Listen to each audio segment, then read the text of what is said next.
Diqqat, O'zbekiston xalq artisti Saida Rametova haqida kutilmagan xabarlar tarqaldi.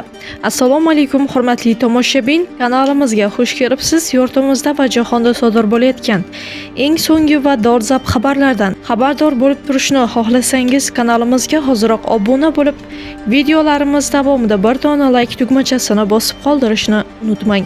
O'zbekiston xalq artisti Saida Rametova uchun 2025-yil unutilmas va barakali yil bo'ldi. Aktrisa yil yakuni munosabati bilan o'z hayotidagi eng muhim va quvonchli lahzalar haqida samimiy fikrlarini bildirdi. Juda ham yaxshi yil keldi. Hamma narsa zo'r bo'ldi. Axir xalq artisti unvonini ham qo'lga kiritdim. Men o'zimni baxtli san'atkor, baxtli ayol deb hisoblayman, deydi Saida Rametova. Uning ta'kidlashicha, bu yil nafaqat ijodiy, balki oilaviy hayotda ham muhim voqealarga boy bo'lgan. Aktrisa buvijon bo'lib katta nevarasini uzatganini alohida quvonch bilan eslab o'tdi.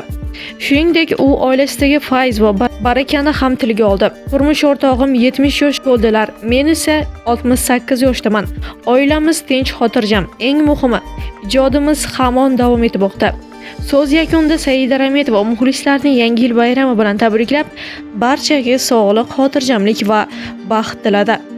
Hurmatli tomoshabin, video haqida o'z fikrlaringizni izohlarda yozib, kanalimizni yo'qotib qo'ymaslik uchun obuna bo'lib qo'yishni unutmang.